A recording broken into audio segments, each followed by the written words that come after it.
আসসালামু আলাইকুম ভিউয়ার্স, কেমন আছেন? নিশ্চয়ই ভালো আছেন। এই যে দেখুন ইলিশ পোলাও। তো আজকের রেসিপি ইলিশ পোলাওতে আমি একটি ইলিশ মাছ থেকে 4টি পিস নিয়ে নিচ্ছি আর সাথে কিছু পোলাও চাল। আর চলুন আমাদের যে আয়োজনে কি থাকছে তা আপনাদের এবার একটু দেখাই।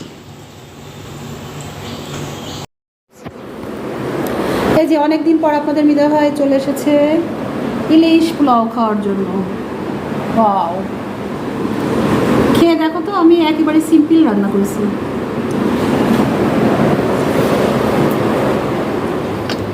ভিউয়ার্স, আমি একটু আগে বললাম যে আমি আজ আমার নিজের জন্য একেবারে সাদামাটাভাবে ইলিশ পোলাও তৈরি করব।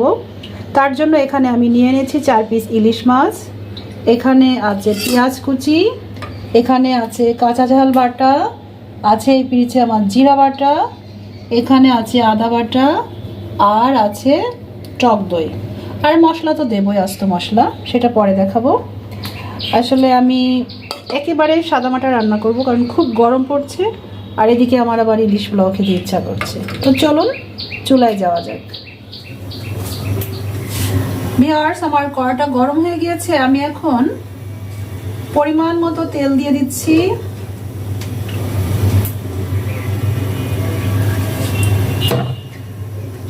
দেওয়ার পরে আমি আগে পেঁয়াজটা বেরেস্তা ভেজে তুলে নেব।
আসলে আমি তো সিম্পল রান্না করব, অনেকে কিন্তু ইলিশ মাছের রসুনটাও দেয়, শুকনো ঝালের গুঁড়া ইউজ করবে, কিন্তু আমি করব না।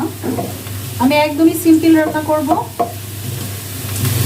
প্রচন্ড গরম, কিন্তু আমার খেতে ইচ্ছে হওয়ার কারণে আমি এই রেসিপিটি আপনাদের সাথে শেয়ার করতে যাচ্ছি। পেঁয়াজের বেরেস্তাটা আমার কমপ্লিট। আমি এখন তুলে নেব। চুলোর জালটা বন্ধ করে দিই।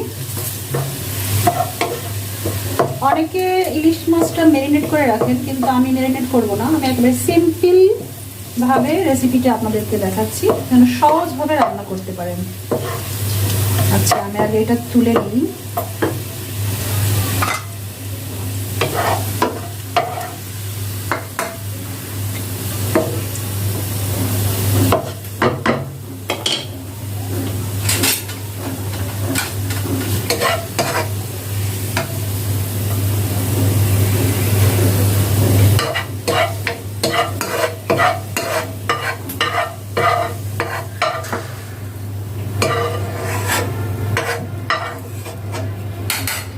হয়ে গেল পেঁয়াজের বেরেস্তা।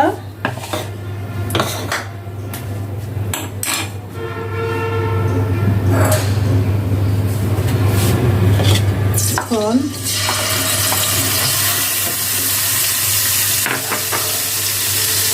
জিরা বাটা দিয়ে দিলাম, আদা বাটা, কাঁচা ঝাল বাটা, টক দই,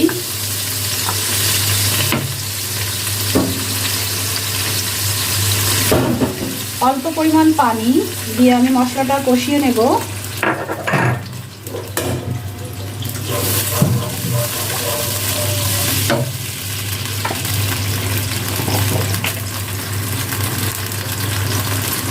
এখানে দিয়ে দিচ্ছি আস্ত মশলা, দারুচিনি আর এলাচ,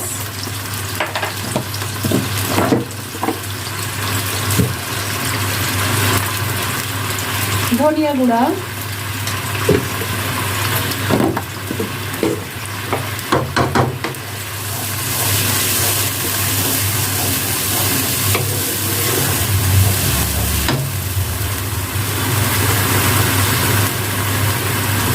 পরিমাণ মতো লবণ।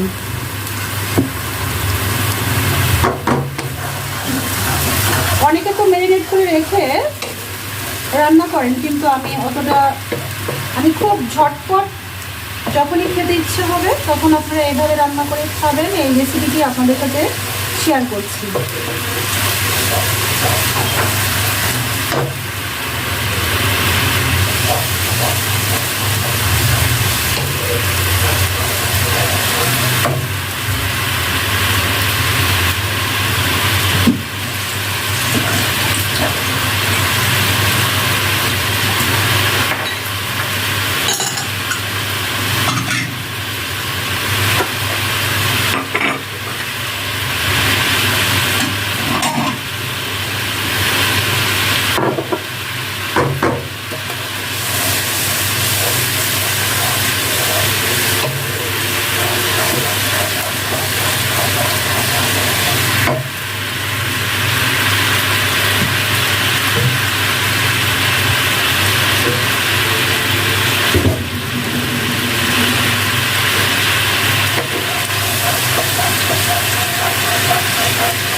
ইলিশ মাছ কিন্তু রান্না করতে বেশি সময় লাগে না, একেবারেই সহজ।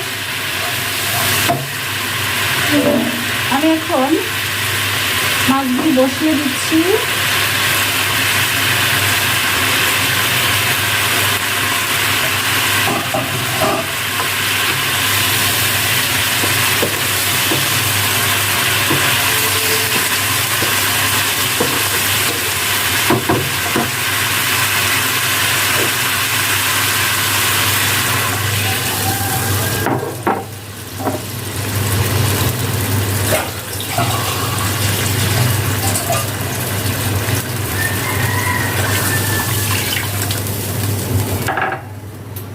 এখন এটা রান্না করে আমি নামিয়ে নেব।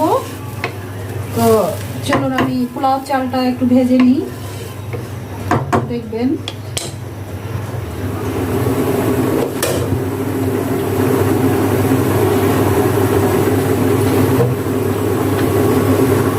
ভিউয়ার্স, এখন চালটা ভেজে নেব। অল্প পরিমাণ সয়াবিন তেল দিয়ে দিচ্ছি।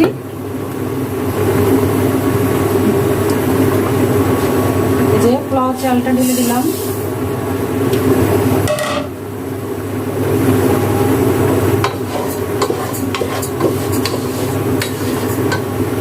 আমার পাশের চুলায় তো এই যে ইলিশ মাছটা রান্না চলছে, আর এখানে আমি পোলাও চাল ভাজা শুরু করে দিয়েছি।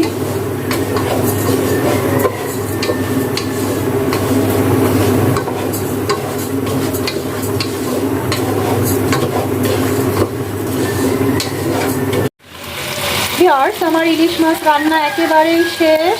এখানে গরম পানি ফুটলে আমি এই যে চালটা ভেজে রেখেছি কিশমিশ দিয়ে, আর মশলা তো মাছের সব আছে, এই যে দিয়ে দেবো। আর পোলাও রান্নাটা শেষে যখন দমে দেবো তারপরে আমি এই ইলিশ মাছটা পোলাওর পরে আস্তে করে বসিয়ে দেবো। সাথে তো পেঁয়াজের বেরেস্তা দেবই।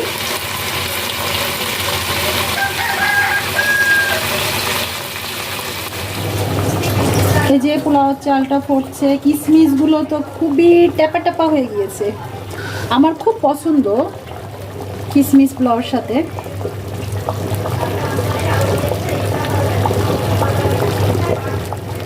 ভিউয়ার্স, তাহলে এভাবে আপনারাও একেবারে সিম্পলভাবে বাসায় ইলিশ পোলাও রান্না করে গরমের সময় খেতে পারেন।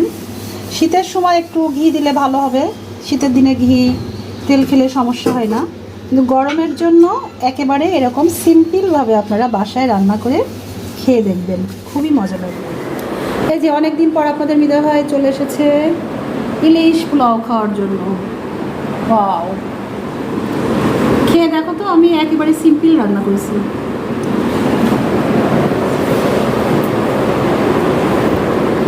গরমের জন্য একেবারে বিশেষভাবে তেল মশলা না দিলে নয়, যতটুকু দেওয়ার দরকার তার থেকে 3 ভাগের 1 ভাগ দিয়ে আমি রান্না করেছি।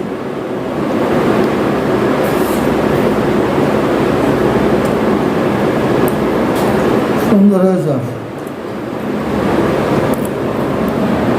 মাছটা ভেঙে খাইছো?